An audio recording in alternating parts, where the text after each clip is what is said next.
This is Matthew Ramsey. I'm presenting Chapter 1 about teaching models, and this is MELS 604. I decided to use a Prezi, which is a good use of digital technology.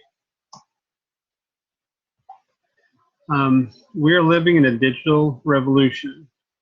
The features of the revolution are the things produced from the use of digital technologies create new information and ideas.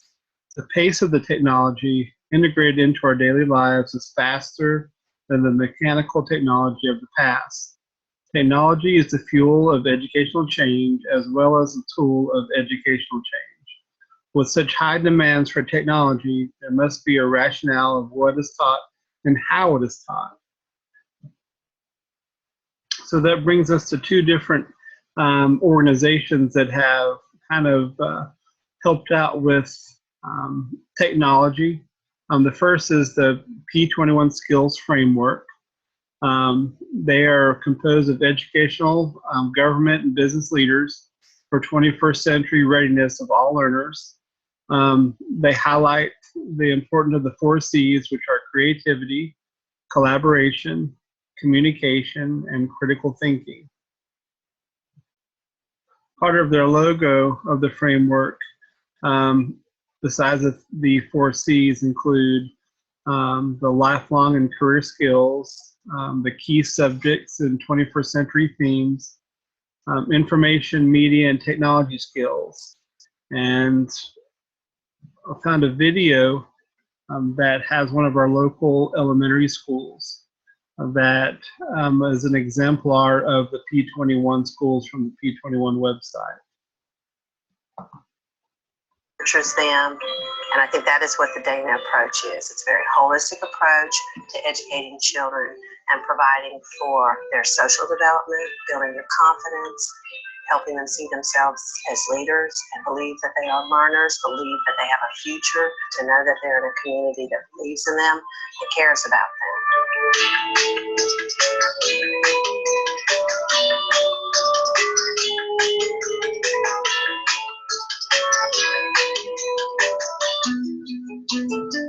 When you think about 21st century learning skills, you're thinking of inquiry and critical thinking and collaboration. It's just naturally the way elementary school students are. My group is doing projects on the nervous system. I like working in groups because lots of kids synergize and the projects are really fun. Project-based learning is very engaging to students, and I think the biggest reason why is because it feels more real and they are actively doing something. I'm pretty sure in college you also have to work in groups, and I'll know to put first things first and cooperate with my team. It's very engaging for the students, and the best way to get them interested in learning is to have their full engagement. They're going to be interested in the things that interest them. They need to have some choice about their learning. There are standards they have to be taught, but how they apply those standards, that is what we do in real life.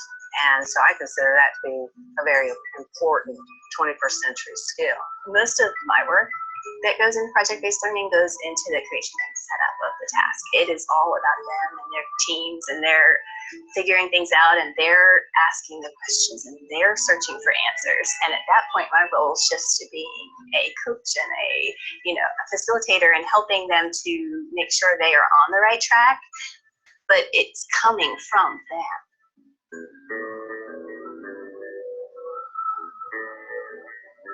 We do a lot of collaboration as a grade level team and vertical teams also, which is across multiple grade levels. Before we do anything, we spend a lot of time talking about it and researching it and trying to come up with what is our purpose for this, and was this going to meet our needs?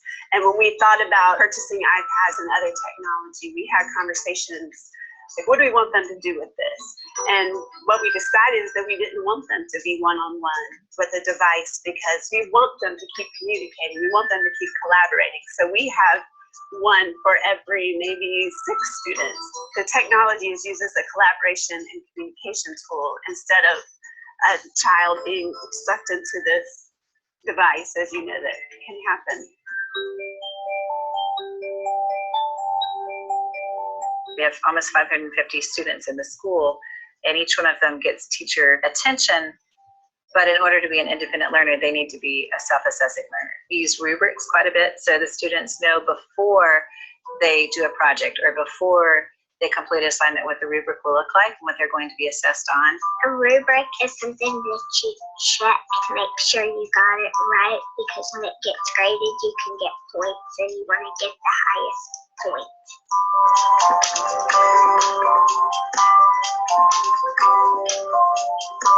We set goals everywhere, and we base our goals on data collection. So teachers set personal goals and they set professional goals. We encourage our students to set personal goals and academic goals. We base our curriculum on the 7 Habits of Highly Effective People by Sean Covey and the Franklin Covey Institute. Well, we have 7 habits. The purpose of the habits is to encourage us to be leaders. Being proactive is the one that mostly helps me, because being proactive means you do your homework, always.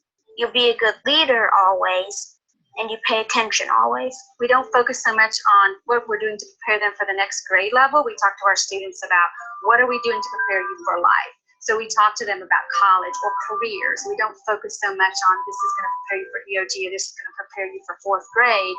This is going to prepare you to be a citizen, or this is going to prepare you for life. I'd like to study 3 years of dentistry, and I'd like to be a teacher. I want to be a doctor when I grow up, and I think Dana helps us by encouraging us to follow directions and the math skills and the reading skills, and helping us reach our goals. Because we are in a knowledge-based society and we are in a technological society, we want them to know how to solve problems, to be creative problem solvers. We're preparing them for jobs that we don't even know exist yet. And if we can teach them at an early age to be independent thinkers and critical thinkers, to know how to communicate with those around them, and to be creative in their problem solving, then we are preparing them for life instead of just mental skills.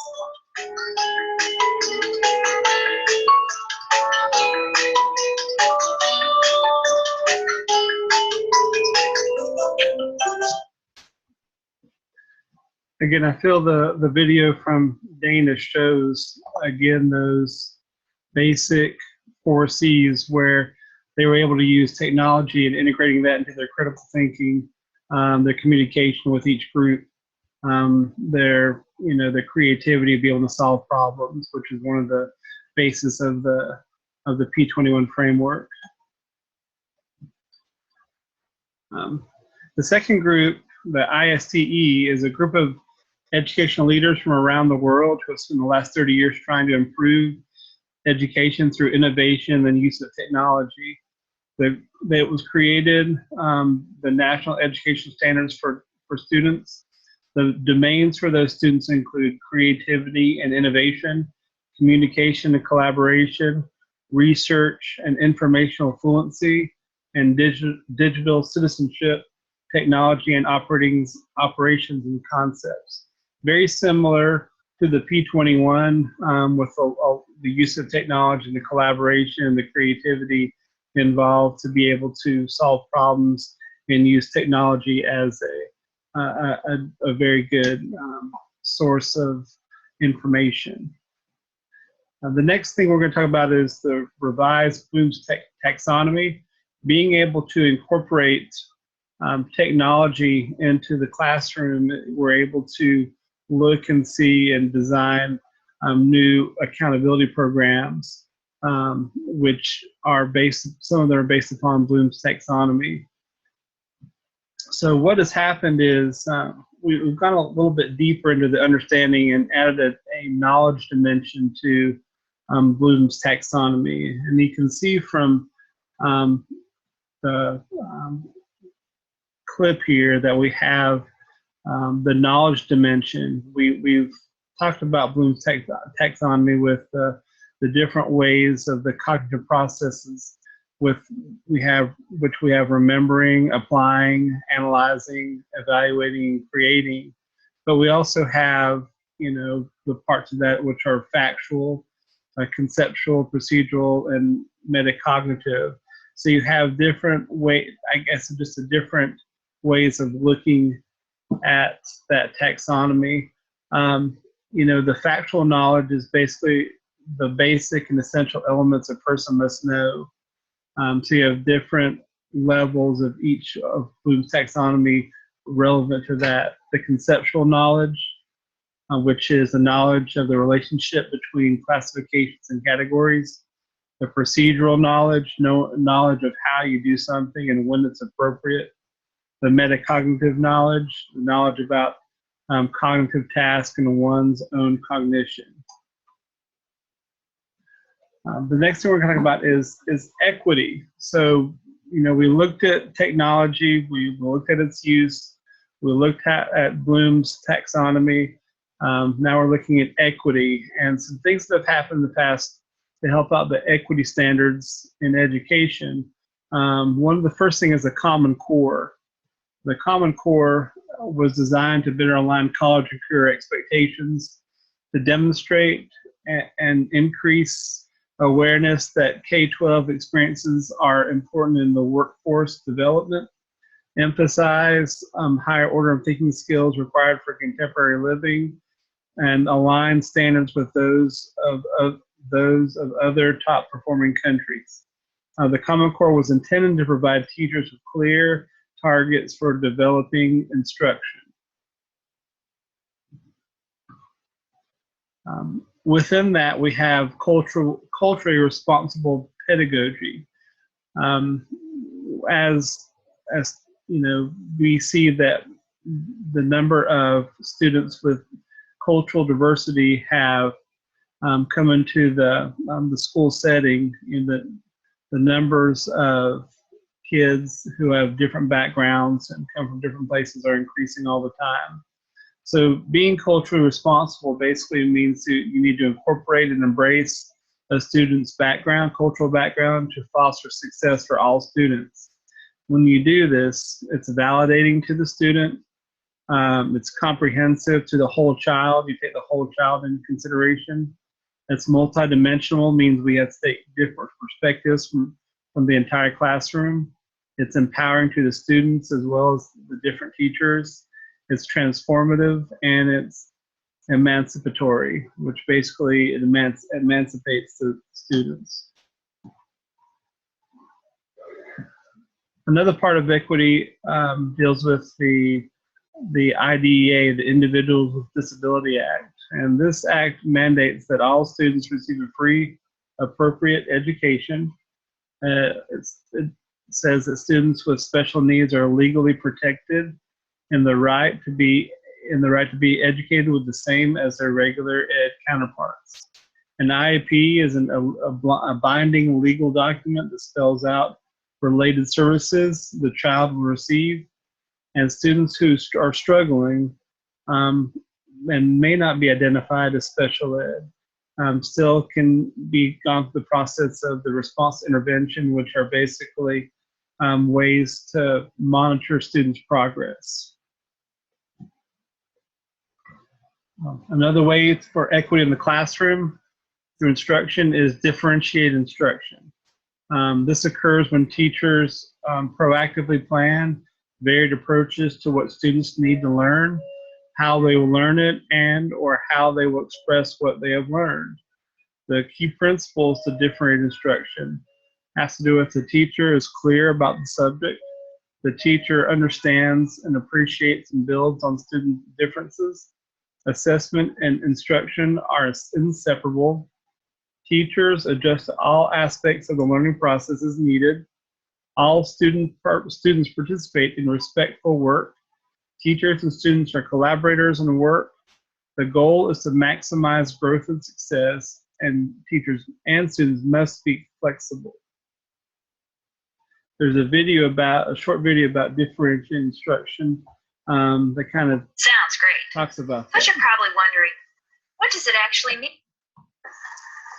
Differentiated Instruction 101 by Claire Kilbane. Sure, you've heard the phrase, differentiated instruction. It sounds great, but you're probably wondering, what does it actually mean? Why should I do it? How can it change my classroom practice? And most importantly, how can learning about differentiated instruction make me a better teacher? This podcast intends to answer all these essential questions. Most teachers truly want to help all their students learn, but while most teachers do a good job meeting the needs of some learners, few teachers do a good job meeting the needs of all learners. Doing so requires teaching differently. It requires differentiated instruction. Teaching this way means that teachers know in advance that learners will have different needs. Then they plan proactively and make a flexible lesson, one that accommodates student needs in its very design, rather than teaching a lesson and trying to retrofit it for learner differences while it's in progress. Differentiated instruction is a term coined by Carol Tomlinson, a master teacher and professor at the University of Virginia. This term refers to an instructional design process that challenges teachers to adjust 3 variables based on student needs. These include the learning content, the learning process, and the products associated with learning. Some additional explanation of each of these variables might be helpful here. When differentiating instruction, the learning content is often described as what the students will need to learn, or how the student will get access to the information being covered. Because teachers want to hold all learners to high standards, differentiating the content doesn't mean lowering the standards for students. Rather, it might mean providing support for certain students to raise their abilities so they can achieve the standards. For example, it might mean changing the way that students access content materials. A teacher might differentiate content by using reading materials at varying readability levels, putting text materials in audio format, or even presenting ideas through both auditory and visual means. The term learning process refers to the activities that the student engages in to make sense of or master the content. Students still head for the same destination, but they might take different routes to get there. Simple examples include varying the length of time a student might take to complete a task, or giving students the option of using manipulatives or other hands-on support. More complex approaches exist, as well as curriculum compacting and cubing. And the term learning product is used to describe the culminating project or other assessments that demonstrate what the student knows and can do as a result of instruction. A teacher might differentiate a product by giving students options on how to express required learning. For example, they might create a skit, write a letter, or even develop a mural with labels. Each of these variables, content, process, and product, is under a teacher's control, and a teacher might make different decisions regarding one or more of these variables based on what is known about the class as a whole or about individual learners. When getting to know her students, it helps to consider their readiness for learning, their interests, and other information that makes up their unique learning profiles. Technological tools become a powerful aid for teachers who hope to reach all learners by differentiating instruction. For example, classroom technology can help teachers differentiate content by enabling it to be presented in numerous ways. It can help teachers support the learning process by enabling more active exploration of new ideas and processes. And it supports the differentiation of products associated with learning by enabling students powerful ways to express what they know and can do. And those who choose to be competent differentiating instruction will develop a broad repertoire of strategies they use to gain information about students, as well as a deep knowledge of practical approaches for differentiating the content, process, and products associated with learning. In short, teachers who differentiate instruction can effectively use technology to make their efforts more efficient, more effective, and more engaging. Support for teachers who are interested in building their professional knowledge base related to differentiation strategies can find wonderful resources in text and digital format produced by the Association for Curriculum Development, Corwin Publishers, and by visiting Carol Tomlinson's website. This concludes this brief introductory podcast on differentiated instruction. We hope it will pique your interest in learning more about this powerful instructional innovation.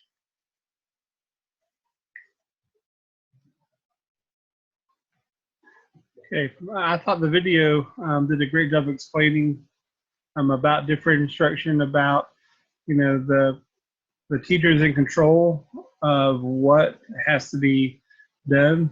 They can make decisions about, like she said, how to get to the end result.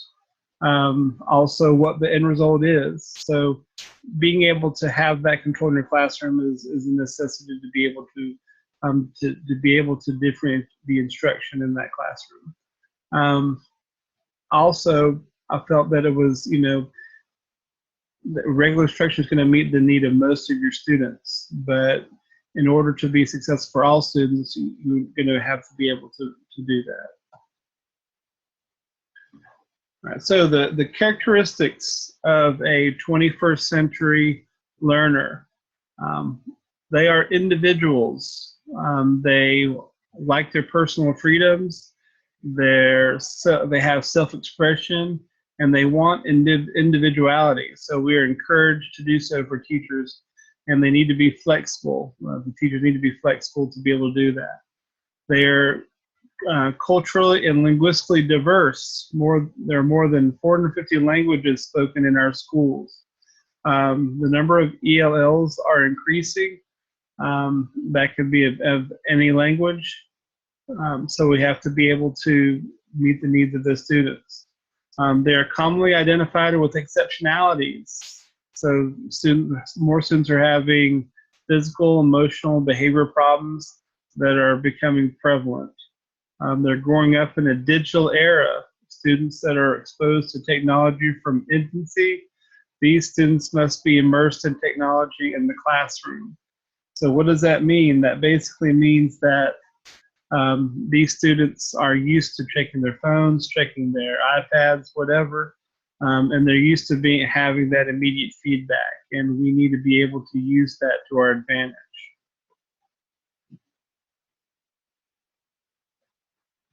Are the models of teaching and designing. So the models of teaching that our book goes into.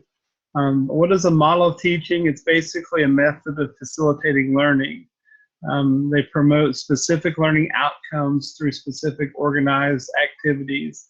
The attributes of these models are the syntax, the social system, the principles of reaction, and the support system. The instructional models we're going to focus on are direct instruction, and most of these are basic things that we have seen in education for quite a while, but we can integrate technology into them to make them a little bit, for us to use them a little bit more efficiently. But direct instruction is basically a teacher-led instruction model that is used for promoting understanding of procedures among students who gradually develop independence using new learning. So this is basically a lot of teacher talking and giving that direct instruction. The second one is concept attainment. Concept attainment is a teacher-guided instructional model through which students develop an understanding of a concept by examining examples and non-examples, and by analyzing their critical and non-critical attributes, which are basically descriptors. And the next one is the concept development model. That is a student-centered model that promotes understanding of concepts through inductive reasoning about examples for the purpose of grouping and classifying them. The inductive model is a model that is a teacher-guided model that challenges students to recognize patterns and details in content and under an investigation. Then there is the vocabulary acquisition model. That is a teacher-guided model for teaching vocabulary in a procedural and inductive manner. The model helps students develop their own understanding of the meaning of the word through analysis of the parts of the word and their meanings. We have the inquiry-based model, which is a process-oriented instructional model that aims to teach students the skills, knowledge, and dispositions required for thinking systematically to answer important questions. The problem-based learning, an active learning model that challenges students to learn and apply knowledge of the content with problem-solving skills to meaningful problems in the academic disciplines.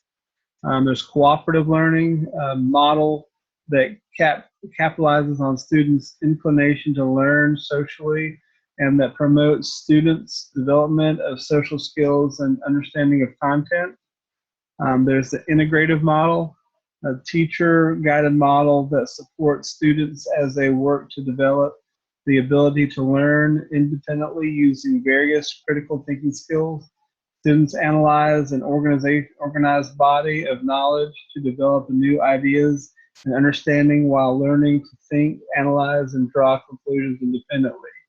And the last one is the Socratic seminar model, which is a teacher-guided model that encourages development of thinking skills and exploration of ideas through the use of structured questioning with debate or dialogue. Now, all these models have some great uses depending on what is taught, what you want the learning outcome to be. Again, many different kinds of ways to instruct, to be able to choose one of these, and any of these models, and can use them at different times or for different activities. All right, educational designers. Educational designer is basically is a teacher who approaches instructional planning with purpose, possesses specialized challenges, and utilize systematic processes to identify instructional challenges. Know how to get to know their students, so they know how to get to know their students, they understand the content, and they learn from their practice, and they experience more rewarding practices. So kind of an overall summary. We talked about technology, how it's implemented in the classroom, how it can be used to enhance our teaching practice rather than using it for entertainment. Students are already doing this at home. They're used to this. They are, already accustomed to it. They've been doing it for a long time. So being able to harness that technology, making sure we know that, from the Dana video, we see that, students are able to collaborate. They're able to use technology. They're able to they're able to work together, problem solve, no matter what educational model they're using, whether it's inquiry-based or whether it's a problem-based learning model, whether it's a cooperative learning model or kind of a hybrid of the two together. We saw that they were working together to solve problems in different content areas. We also talked about the different kinds of models that we have, educational models. There's so many things to choose from, and being able to be one of those educational designers and choosing from those models and going back to meeting the individual's needs and the equity within the classroom are all important aspects of this chapter. Thank you.